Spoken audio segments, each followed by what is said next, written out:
오늘 은혜 받으실 하나님 말씀은 시편 31편 24절입니다.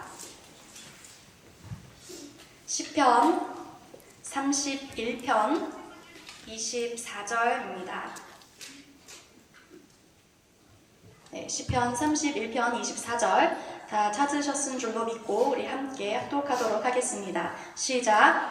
여호와를 바라는 너희들아 강하고 담대하라. 우리 말씀이 짧으니까 한 번 더 읽어볼까요? 한 번 더 읽겠습니다. 여호와를 바라는 너희들아 강하고 담대하라. 아멘. 네, 저는 이 시간 시편 31편 24절 말씀을 근거로 물음표에서 느낌표로 가는 인생이라는 제목으로 하나님 말씀 증거하도록 하겠습니다.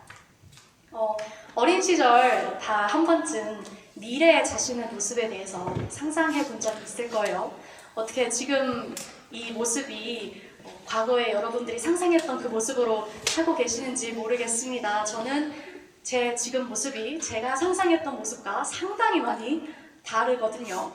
저는 어렸을 때 내가 지금 이 나이쯤 되면 제가 지금 만으로 24살이거든요. 내가 어리죠. 만으로 24살쯤이 되면 내가 대학을 슬슬 졸업을 하고 그 다음에 직장의 자리를 잘 잡았겠다라고 생각을 했어요. 그러고 한 60대까지 내가 아티스트로 열심히 이제 예술 활동을 하고 그 다음에 은퇴를 하고 나면 그러면은 내가 선교로 남은 여생을 보내겠다라는 원대한 계획을 품고 있었습니다. 어떻게 이제 대학을 졸업하는 것까지는 어찌저찌 맞췄는데 그 뒤부터 제가 전혀 예상하지 못한 인생길을 제가 지금 걸어가고 있습니다. 혹시 전도사님들 중에서 나는 내가 지금 이 나이 돼서 신학을 시작할 줄 알았다 하시는 분 계십니까? 네, 없으시죠? 그러면 목사님, 우리 미국에서 내가 이 청년들과 내가 교회를 개척할 줄 알았다 아셨습니까? 몰랐습니다. 네, 모르셨답니다. 이렇듯 우리는 모두 예측할 수 없는 물음표로 가득한 인생을 살아가고 있습니다. 대부분의 사람들은 이렇게 예측이 불가능한 이 미지의 상태를 별로 좋아하지 않습니다. 대부분의 공포 영화가 환한 대낮이 아니라 시야 확보가 조금 잘 안 되는 어두컴컴한 좁은 공간을 배경으로 하는 것도 이와 같은 이유에서입니다. 사람은 어디에서 뭐가 튀어나올지 모르는 예측 불가능한 상태에서 굉장한 불안을 느끼고 그 불안이 곧 공포로 이어지기 때문입니다. 이게 영화에서뿐만은 아니죠. 현실에서도 이 막막하게 보이는 미래가 사단이 사람을 공격할 수 있는 아주 좋은 무기가 됩니다. 실제로 한 구인구직 사이트에서 대학생 74명을 대상으로 한 설문조사에서 무려 91%가 입학 후 좌절감을 느낀 적이 있다고 응답을 했습니다. 그리고 그 좌절감을 느낀 순간 1위가 미래가 불투명하다고 느꼈을 때였어요. 한편으로는 이번엔 채용 전문 기업에서 직장인 926명을 대상으로 슬럼프 경험에 대해 설문조사를 실시했는데 무려 95.4%, 직장인의 95.4%가 슬럼프를 경험해 본 적이 있다라고 응답을 했고 불투명한 미래와 비전이 슬럼프에 빠진 원인 1위를 차지했습니다. 이렇듯 물음표가 가득한 사람의 인생은 불투명한 미래에 대해 걱정과 근심을 하게 만듭니다. 그래서 그냥 익숙한 환경에 안주하고 싶게 만들고 마음을 두렵게 만들어서 강하고 담대하게 살아갈 수 없게끔 방해를 합니다. 그런데 오늘 본문 말씀에서는 분명하게 강하고 담대하라라고 말을 하고 있습니다. 이는 하나님을 소망하는 자들에게 주는 명령이자 약속인 것입니다. 시편 31편 오늘의 본문 말씀인데요. 이 시편 31편은 구체적으로 어떤 사건이고 어느 시기에 이게 작성이 되었는지 명확하게 출처가 밝혀지지는 않았습니다. 그러나 31편 전반부에 이 시의 화자가 계속해서 하나님께 건져달라라는 표현을 하고 있는 것으로 보아 이 화자가 지금 굉장히 위기의 상황 가운데에서 절박한 심정으로 하나님께 호소하고 있다는 것을 우리는 알 수 있습니다. 그러나 이 화자는요, 그러한 상황 가운데서도 하나님을 향한 감사와 찬양으로 본인의 시를 마무리 짓고 있습니다. 자신의 앞날이 주님의 손에 있음을 굳게 믿고 하나님은 자신의 백성을 반드시 구원하신다라는 하나님의 약속을 전적으로 신뢰했기 때문입니다.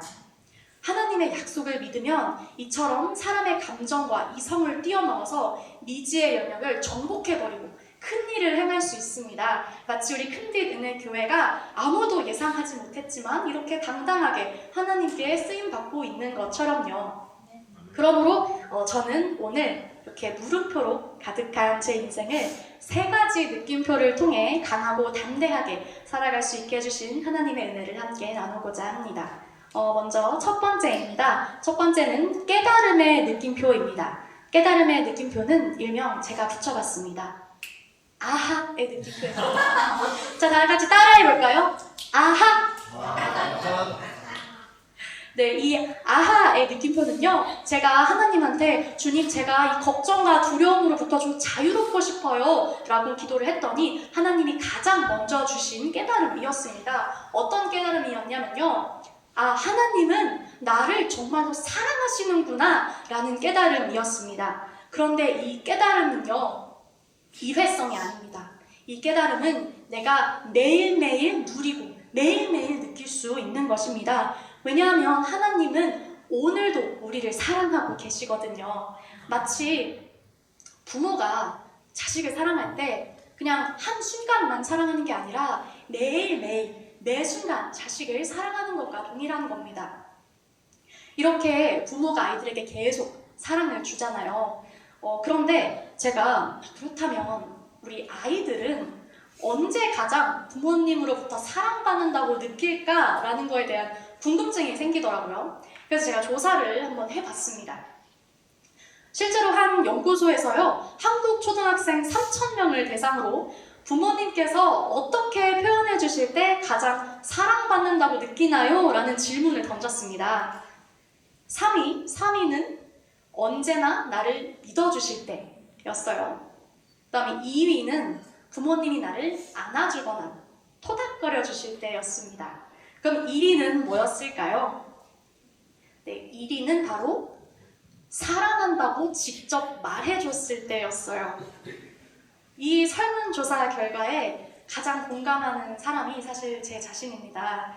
저는 어렸을 때 제가 뭔가 실수를 저지르거나 아니면 어떤 결과가 내 마음에 들지 않아서 내가 굉장히 속상해하고 있을 때 부모님이 자주 해주셨던 말씀이 있어요. 부모님은 지금 못해내도 괜찮아. 엄마, 아빠는 너를 믿어. 승현아, 할 수 있어. 라고 굉장히 자주 말씀을 해주셨어요. 이 이야기를 들으면 물론 위로가 됩니다. 자신감도 생겨요. 왠지 모르겠네. 다음에는 더 잘할 수 있을 것 같아요. 그런데 사실 제가 부모님한테 듣고 싶었던 말은 뭐였냐면, 승현아, 무언가 잘 해내지 못해도 괜찮아. 엄마 아빠는 그래도 너를 사랑해 였어요. 왜냐하면 저는 부모님으로부터 야, 너 역시 너 언젠가 해낼 줄 알았어 하면서 인정을 받고 싶었던 게 아니라 그냥 지금 제 모습 그대로 사랑받고 싶었거든요. 마찬가지입니다. 하나님의 사랑을 가장 잘 느낄 수 있는 방법은 봉사를 더 많이 하거나 전도를 더 열심히 하는 게 아니라 하나님과 단둘이 친밀하게 사랑을 나누는 시간을 갖는 것입니다. 왜냐하면 하나님께서는 사랑한다 라고 직접적으로 말하는 것을 아끼지 않는 분이시거든요. 마태복음 4장 16절에서 17절입니다. 예수께서 세례를 받으시고 곧 물에서 올라오실새 하늘이 열리고 하나님의 성령이 비둘기같이 내려 자기 위에 임하심을 보시더니 하늘로부터 소리가 있어 말씀하시되 이는 내 사랑하는 아들이요 내 기뻐하는 자라 하시니라. 네. 이제 예수님께서 본격적으로 사역을 시작하시기 전에 요단강에 가셔서 세례 요한으로부터 세례를 받는 장면입니다. 이 세례를 받고 난 다음에 하늘 문이 쫙 하고 열리면서 음성이 들립니다. 이는 내 사랑하는 자라. 하나님께서 하나뿐인 아들 예수님에게 사랑한다고 직접 표현을 하고 계시는 거예요. 하나님께서 예수님을 얼마나 사랑하시는지 우리가 느낄 수 있는 대목이죠. 그런데 그렇게 사랑하시는 예수님을 우리를 위해서 채찍질과 조롱 속에서 십자가에 못 박히게 만들었다면 하나님께서 우리들은 정말 얼마나 사랑하시고 또 지금도 하루에 몇 번이나 우리에게 사랑한다고 소리치고 계시겠습니까? 그러니 우리가 더욱 하나님의 음성에 귀를 기울일 수 있도록 하나님과 오붓한 데이트 시간을 가져야 할 것입니다. 우리는 사랑하는 연인과 함께 좋은 시간을 보내기 위해서 열심히 데이트 코스를 짜죠. 저는 하나님과의 데이트에서 가장 완벽한 데이트 코스는요, 말씀과 기도라고 믿는 사람 중에 한 명입니다. 그런데 영국의 조지 물러 목사님도 그런 믿음을 갖고 있지 않았나 싶었어요. 조지 물러 목사님은요, 성경을 무려 200독 이상 읽으셨다고 합니다. 근데 그 중에 100독을 무릎을 꿇은 상태로 읽으셨대요. 이분이 하나님과 나눈 시간의 양이 정말 어마어마합니다. 근데 이거보다 더 놀라운 사실은 뭐냐면요, 사실 조지 물러 목사님은 이렇게 성경을 읽은 양보다도 5만 번 이상의 기도 응답을 받은 사람으로 훨씬 더 유명합니다. 제가 지난주에 동은이한테 직접 들었는데, 동은이가 본인이 여태까지 접은 종이접기 수가 세어보니 한 10,000장 정도 되는 것 같다라고 얘기를 하더라고요. 제가 그거 듣고 정말 깜짝 놀랐어요. 이렇게 10,000장이라는 숫자를 들어도 너무 놀랐는데, 이 목사님은 무려 5만 번의 기도 응답을 들으셨다고 합니다. 5만 번이라는 숫자가 정말 어마어마하게 크게 다가왔어요. 이 조지 물러 목사님께서 이런 이야기를 하셨습니다. 하나님은 나의 간절한 기도에 이처럼 신속하게 응답해 주셨다. 선하신 하늘 아버지께서 우리에 관한 것이라면 무엇이든지 먼저 응답해 주실 만큼 우리에게 사랑 어린 관심을 가지고 계시다는 소중한 증거를 날마다 보기 위해서라도 우리는 가난과 큰 믿음의 시련을 견딜 만한 가치가 있는 것이다. 그러니까 이분은 기도 응답이 올 때마다 하나님이 나를 진짜 사랑하나 봐 라는 아하의 순간을 누린 겁니다. 이처럼 말씀과 기도를 통해 하나님의 사랑의 음성을 듣고 하나님이 나를 정말 사랑하시는구나를 깨닫는 순간이 오면요, 하나님과 나 사이에 연결고리가 생겨요. 관계라는 게 생긴 겁니다. 그러니까 이제 하나님은 저 멀리 높은 하늘에서 팔짱 끼고 그냥 땅을 지켜보고 계시는 분이 아니라 지금 이 순간에 내 인생에서 역사하시는 나의 하나님이 되는 거예요. 그렇게 되기 시작하면요, 하나님하고의 교제가 굉장히 설레고 기대돼요. 그리고 성경을 읽을 때요, 마치 오늘 나에게 말씀해 주시기 위해서 몇천 년부터 준비하신 것처럼 굉장히 나를 위한 맞춤형처럼 느껴집니다. 그리고 뭐가 있을지 모를 저 캄캄한 미래에도 분명히 나를 향한 계획이 있을 거야 라는 믿음이 생겨요. 하나님은 우리를 위해서 지구 반대편에 있는 사람까지도 움직이십니다. 믿으십니까? 네. 아멘. 네, 그 믿음이 오늘 저와 여러분들의 마음 가운데 가득해지기를 예수님의 이름으로 축복합니다. 두 번째 느낌표는요, 감탄의 느낌표입니다. 감탄의 느낌표, 약간 기대하시는 표정을 약간 하시네요. 자, 감탄의 느낌표입니다. 와우. 자, 따라해보세요. 와우. 자, 감탄의 느낌표입니다. 제가 최근에 들어서 감탄한 일이 굉장히 많아졌어요. 먼저 이 성전, 우리가 그토록 기대하고 바라고 소망하고 정말 꿈꿔왔던 이 성전 너무너무 아름답지 않습니까? 아름답지 않습니까? 네. 이제 몇 주 전까지만 해도요, 사실 이제 이기봉 담임 목사님과 제가 이 성전을 알아보려 다니려고 차를 타고 자주 이 밑에 지역에 내려왔어요. 그 중에 이제 특히 이 로스알토스 지역에 내려올 때 담임 목사님께서 항상 280 도로를 타셨어요. 280 도로를 타보신 분들은 아시겠지만 도로가 진짜 예뻐요. 이 자연의 경관이 너무 아름답게 펼쳐져 있습니다. 그러면 이제 목사님께서 그 자연에 빚으신 하나님의 솜씨에 항상 감탄을 하세요. 그러면 저도 옆에서 맞습니다 하고 열심히 이제 감탄을 하죠. 근데 이제 2주 전 주일이었어요. 제가 이제 목사님과 함께 차를 타고 여느 때와 다름없이 280 도로를 타고 교회로 오고 있었습니다. 목사님이 저한테 물어보시더라고요. 승현 전도사, 우리가 나가는 칠구가 16번이었나? 물어보셨어요. 그래서 저는 당당하게 대답했죠. 모르겠습니다. 대답했어요. 그래도 목사님이 우리가 이 길을 몇 번을 왔다 갔다 했는데 그걸 아직도 몰라 하면서 되게 황당해 하셨거든요. 물론 제가 길치인 탓도 있지 않아 있습니다. 근데 운전대를 잡은 사람은 누구다? 목사님이다. 그러면 운전에 대한 모든 책임은 누구한테 있다? 목사님한테 있다. 그러면은 저는 모든 거를 목사님한테 믿고 맡기는 겁니다. 그리고 저는 조수석에 앉아서 뭐 하는 거예요? 실컷 경치 구경하는 거예요. 그러다 보면 어느새 교회에 도착해 있습니다. 그러니까 이게 출구가 어딜까? 목적지까지 얼마나 남았을까? 이 기름이 부족하지는 않을까? 이런 거 걱정 없이 그냥 진짜 예쁘다 했는데 교회에 와 있는 거예요. 근데 이 교회도 너무 예뻐. 이거 얼마나 은혜롭습니까? 그날 저는 신앙생활은 하나님과 하는 드라이브구나 라는 생각이 들었어요. 이 드라이브의 가장 중요한 포인트는요, 운전대를 잡은 분은 하나님이라는 겁니다. 하나님께서 선글라스 딱 끼고 운전대 딱 잡고 전 조수석에 딱 앉아서 같이 이제 인생이라는 도로 위를 쫙 달리는 겁니다. 운전대는 하나님이 잡고 계시니까 달리는 속도, 가는 방향, 도착하는 목적지 다 하나님이 결정하십니다. 그러면 조수석에 앉은 저의 역할은 뭘까요? 하나님이 보여주시는 경치에 감탄을 하는 거예요.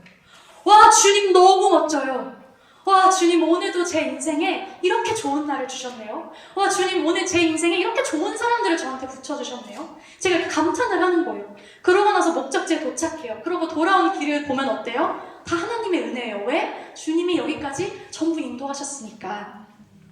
시편 8편을 보면요, 다윗도 하나님을 향해서 아낌없이 감탄사를 내뱉고 있습니다. 시편 8편 3절에서 4절 말씀입니다. 주의 손가락으로 만드신 주의 하늘과 주께서 베풀어 두신 달과 별들을 내가 보니 사람이 무엇이기에 주께서 그를 생각하시며 인자가 무엇이기에 주께서 그를 돌보시나이까.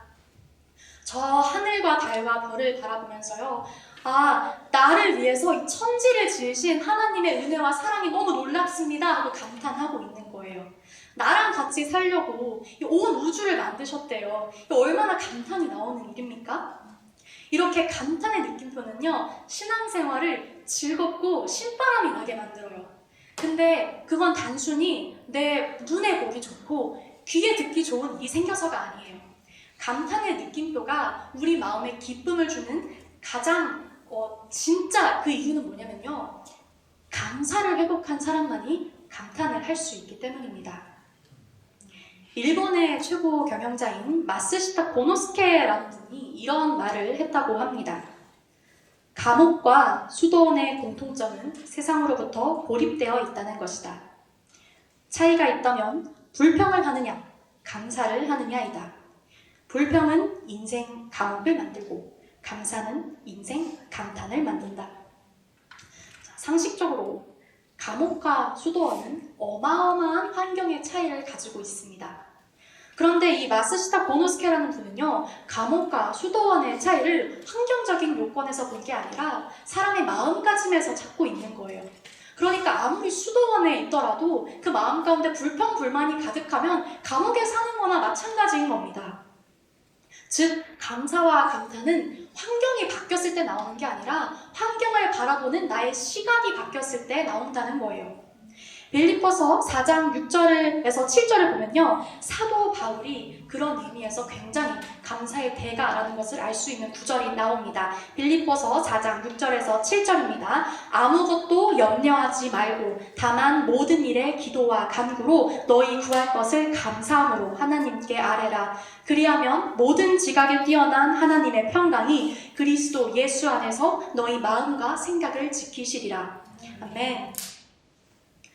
빌립보서는요, 사도 바울이 빌립보 교회를 위해 쓴 편지입니다. 이 기쁨이라는 단어가 워낙 많이 나와서 기쁨의 편지라는 별명이 붙을 정도였어요. 그런데 놀라운 사실은 뭐냐면요, 사도 바울이 이 기쁨의 편지를 썼을 당시 감옥에 갇혀 있었다는 점입니다. 감옥이라는 장소는 상식적으로 기뻐할 수 있는 상황이라고 보기는 힘들죠. 그런데도 불구하고 사도 바울 목사님은 투옥 중인 상태에서 오히려 감옥 밖에 있는 빌립보 교인들에게 기뻐하라라고 권면을 하고 있는 거예요. 사도 바울 목사님이 이와 같이 할 수 있었던 이유는 그 어떠한 상황 가운데서도 감사함으로 하나님께 기도했기 때문입니다. 상황과 여건을 바라보지 않고 하나님만 바라봤기 때문에 하나님이 사도 바울의 생각과 마음이 기쁨이 넘치도록 지켜주셨던 거예요.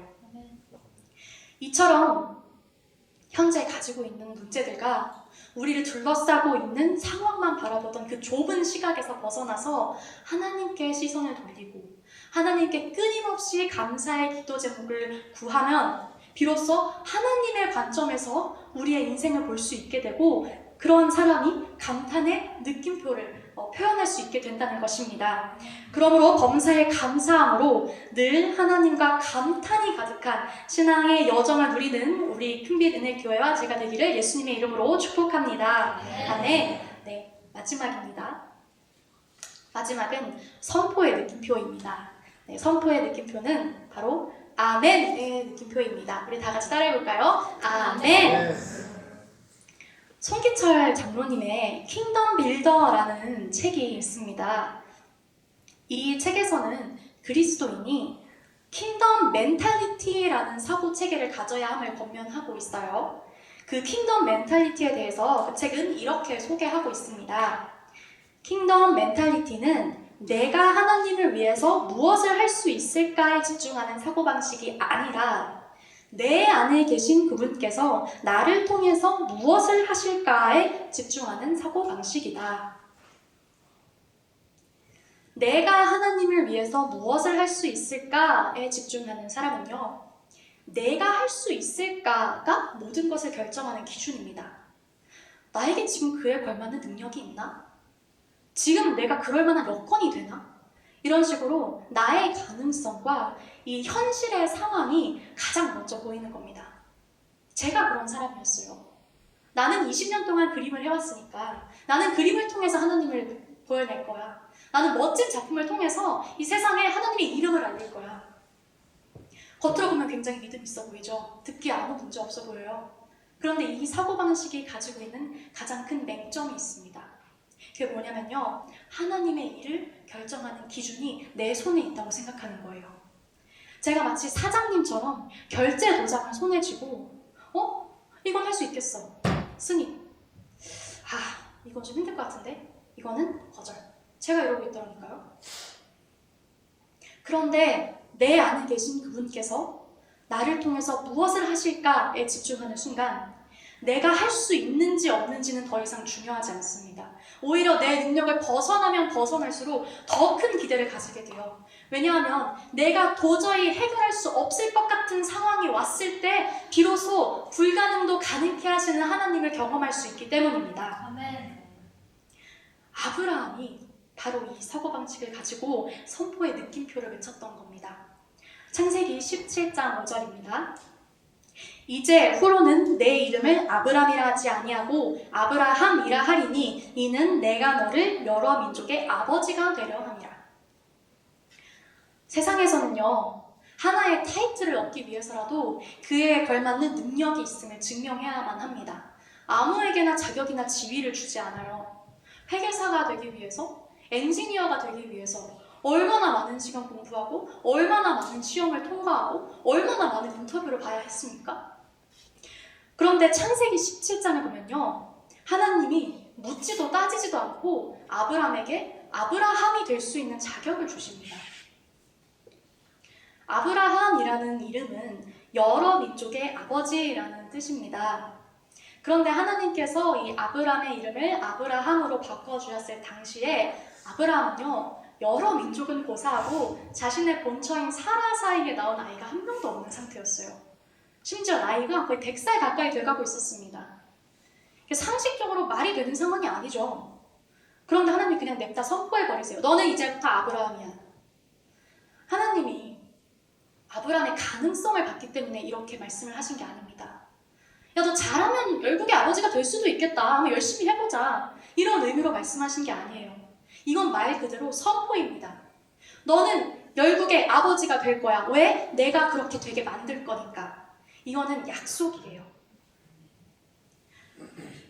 그러면 아브라함이 하나님께 어떻게 반응했을까요? 아브라함도 똑같이 아멘, 주님 그리하실 줄 믿습니다. 그리고 자기 주위 사람들이 자기를 아브라함이라고 부르는 걸 들을 때마다 하나님의 약속을 기억하는 거예요. 그리고 믿음으로 계속 선포합니다. 그러면서 열국의 아버지가 되어 있는 자신의 모습을 계속 바라본 거예요.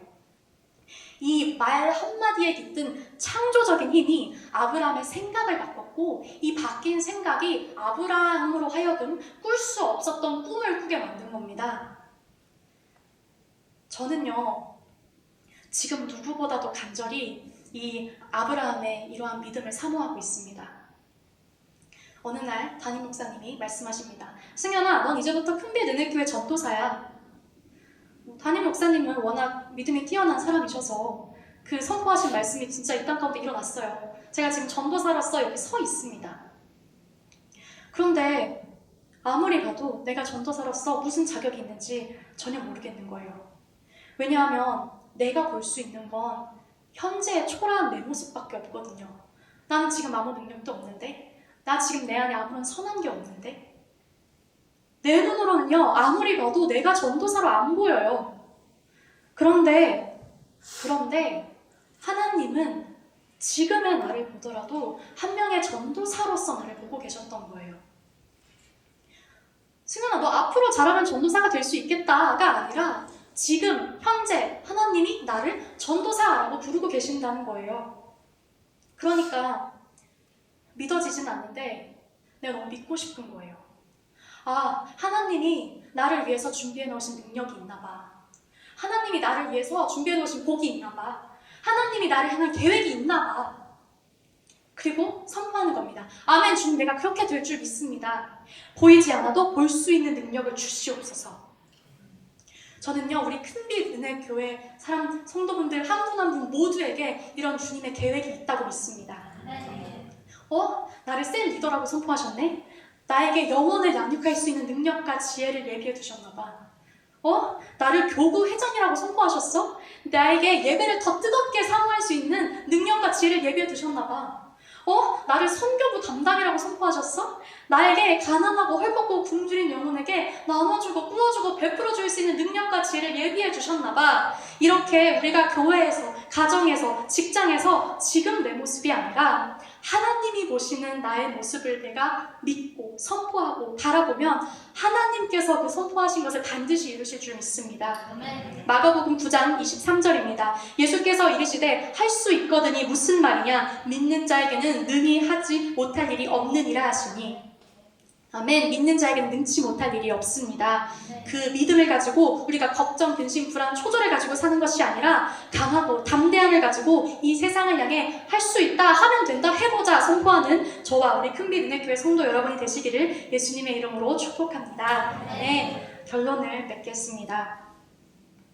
우리의 생각으로 미래를 예측할 수 없다고 해서 우리가 두려워해야 할 이유는 단 하나도 없습니다.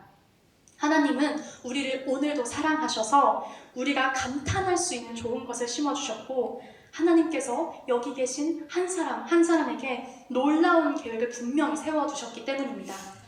그러므로 매일매일 하나님의 사랑을 깨닫고 하나님이 주시는 좋은 일에 감탄하고 하나님의 약속을 믿음으로 선포하여서 우리의 마음 가운데 두려움을 주는 악한 것들을 물리치고 하나님과 함께 강하고 담대하게 나아가는 저와 큰빛 은혜교회 성도분들 되시기를 예수님의 이름으로 축복합니다. 아멘.